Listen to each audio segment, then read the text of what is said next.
Chris Jericho appeared on the Broken Skull Sessions last Sunday with Stone Cold Steve Austin. Day 2 of WrestleMania is when the interview dropped.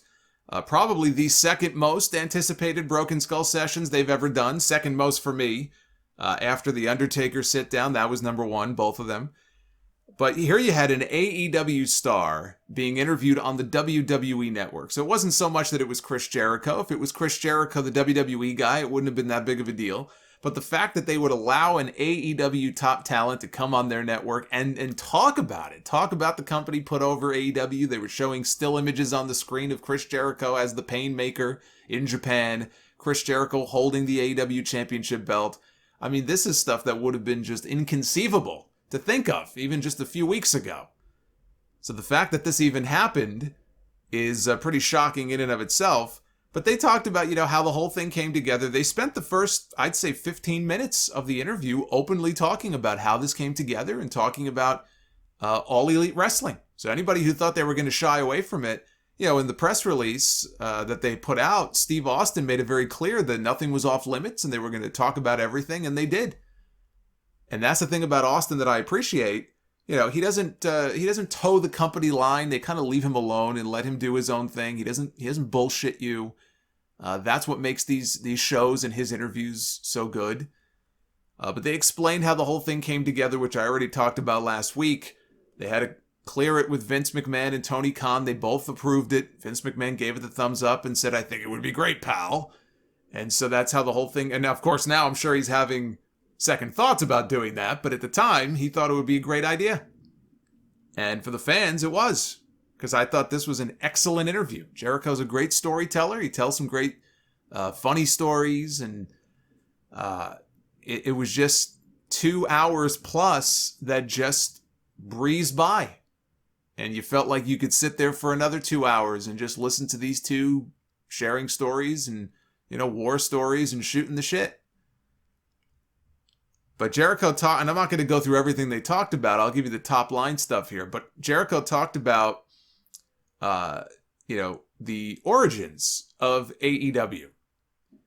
And the fact that, to make something like that work, there's certain elements that you need. You need the finances. So many promotions and would-be promotions have fallen apart because the finances weren't enough, or the financing didn't come together, or they didn't have TV. I mean, there's certain things that you need. In order for something big like this to work, you need a TV contract. He said you need the finances, and you need a group of about half a dozen guys to build a company around. And he put over Tony Khan, obviously, for having the finances and for being a fan.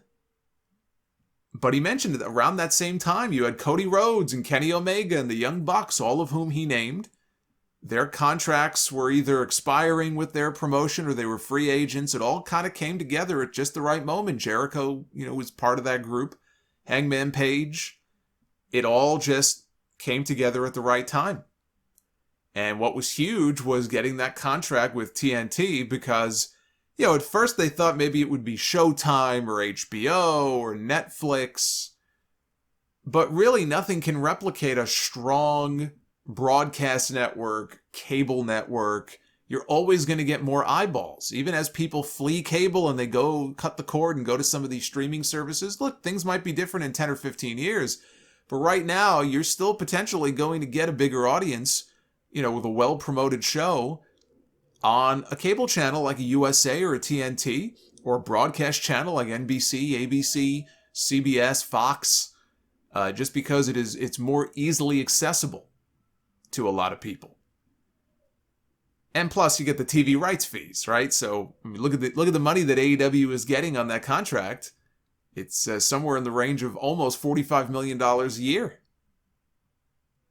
Tony Khan has made it very clear before, especially through this pandemic, if they didn't have that TV money from TNT, there very likely would not be would not be an AEW right now. Or certainly they would have had to cut a whole bunch of people the way WWE did, and they were able to avoid that. They didn't have this mass firing spree. They got rid of one person. Jimmy Havoc. That was it. That was the only person they really got rid of.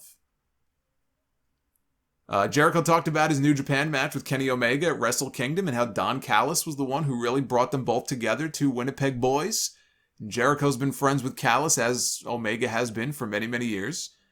He talked about how it did great numbers for New Japan World, and ticket sales spiked after it was announced. Tony Khan saw that. Tony Khan has said that if it weren't for the Jericho Omega match in New Japan, again, there may not be an AEW.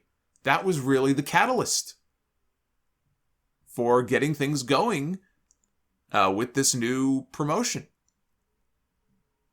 But he talked about what it was in WWE that really made him think, I'm done. I've got to get out of here. And that was being told that his match with Kevin Owens going into WrestleMania 33 would be for the Universal title. It was going to be the main event of the show.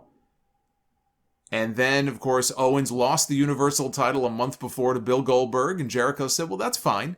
But instead of being the main event, they got bumped to the second match on the card. And he said that was a slap in the face. That was something he just could not get over. Being promised the main event and then being bumped to the second match. He said it would have been better to put us in the opening match. If you can't be on last, you'd rather go first. And instead they put them second on the card, which is kind of just a random spot. And he felt very disrespected by that. And that was where he said to himself, that's it.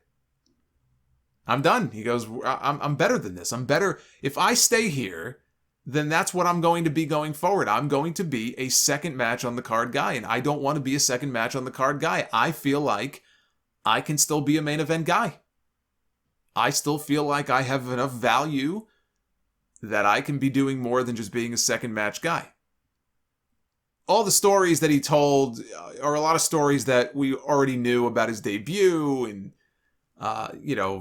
the Malenko list of 1,004 holds segment, that classic segment on WCW Monday Nitro where they came back from break and he was still reading arm bar and arm drag from a list because Dean Malenko was the man of 1,000 holds. He said, well, I'm the man of 1,004. And he read them. So he talked about that, and he did mention, of course, the undisputed title win. Austin brought it up. Austin brought it up first.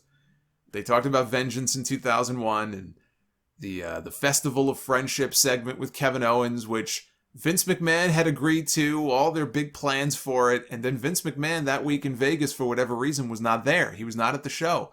Triple H was running the show. And Jericho didn't name drop Triple H. He kept it very vague. He said it was, one of the other people behind the scenes. But in other tellings of the story, he said it was Triple H. Triple H wanted to change all of these aspects of the segment. I mean, he wanted to change the entire thing. And Jericho said, no, we have this all mapped out. It's going to be this little swerve moment. And Vince already said it was fine. And Triple H was like, well, Vince is not here. And Jericho was basically like, well, fuck you. I'll call Vince right now. I'll text him right now, which he did. He said, are we still doing the segment the way you and I agreed to? And Vince said, yeah, he gave the thumbs up. And so they did it the way that they originally planned. And he admitted when he came back, through the curtain, whoever this person was, I presume Triple H, admitted, I was wrong, you were right. It was much better that way. So he shared a lot of stories like that. The biggest takeaway is that there is no bigger fan of Chris Jericho than Chris Jericho himself. He loves talking about himself. He loves talking about all of his great accomplishments. But you know what? He has led one of the most impressive careers in the history of the business. I agree with Steve Austin when Steve Austin says that Chris Jericho has had one of the greatest runs of all time. He came into this business at the tail end of that territory era. So he had a little bit of that when he first came in. He got to work all over the world. He worked in Japan. He got over in Japan. He worked in Mexico as Lionheart, right? He got over in Mexico. Obviously, he got over big here in the United States. He wasn't even positioned as a main event top guy in WCW. And I can remember this was during the Attitude Era. Even on the internet back then, and there was no social media, but everybody was buzzing about Chris Jericho and is he going to come to WWE? Oh, God, if there's one guy Vince McMahon needs to sign and pick up, it's Chris Jericho.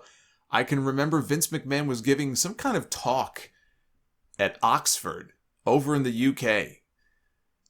And again, I'm just going off the top of my head, but I remember he gave some kind of talk or speech or lecture or something at Oxford.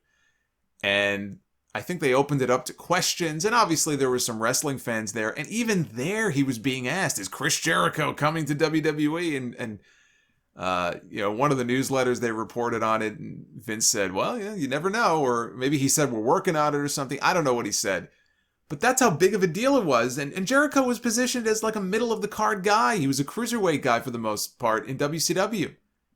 But there was this great buzz about him possibly coming to WWE and being this massive star, which he was not at first. But although on his first night in, he's cutting promos on The Rock, and then he wasn't exactly positioned too high up on the card. But I think things turned out pretty well for him, and he did turn out to be one of the big stars in the entire company. He won multiple championships. He worked pay-per-view main events. He got to headline a WrestleMania. He worked with all the big names of the modern era. Started his own rock band. He found success there. He got the Jericho Cruise, which has been a success. He did the match with Kenny Omega in New Japan, which is really what led to AEW and led to the run that he's been on so far.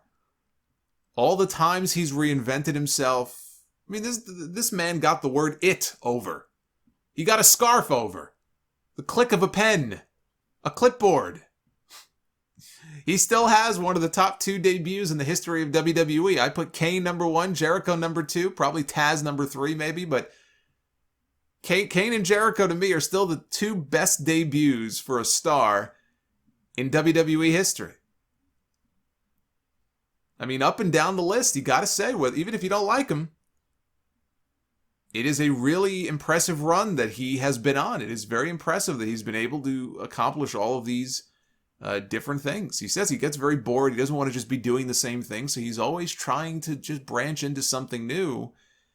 And he's not shy about talking about it. But he's got a lot of interesting stories to tell. The Jericho books, and I'll give a cheap plug here. You can find at least one of them. I think the second one on Audible. So when I've pushed the Audible link in the past, audibletrial.com/Solomonster, I've recommended that people, pick up the Jericho book as one of their free books, because you get one free book.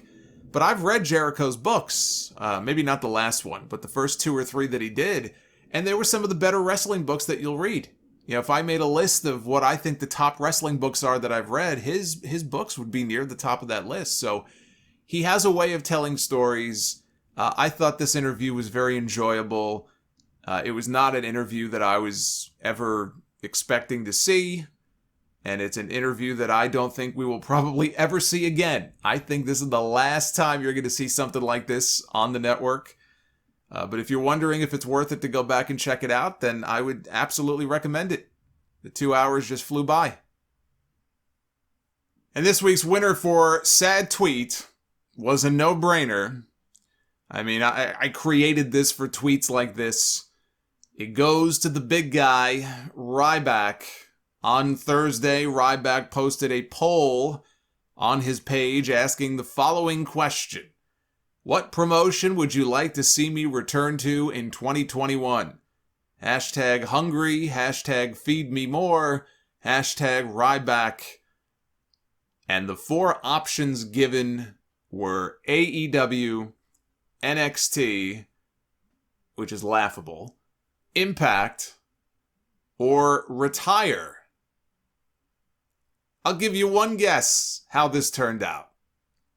Nearly 29% said AEW, 14% said NXT, 7% said Impact, but the runaway winner by far, so far, poll still open, with nearly 50% of the vote is retire. Now, unless there is a promotion out there called Retire that I have never heard of before, it does not look like people are overly enthusiastic about another Ryback run. And even more awkward, he was yelling at people to stop voting for Retire.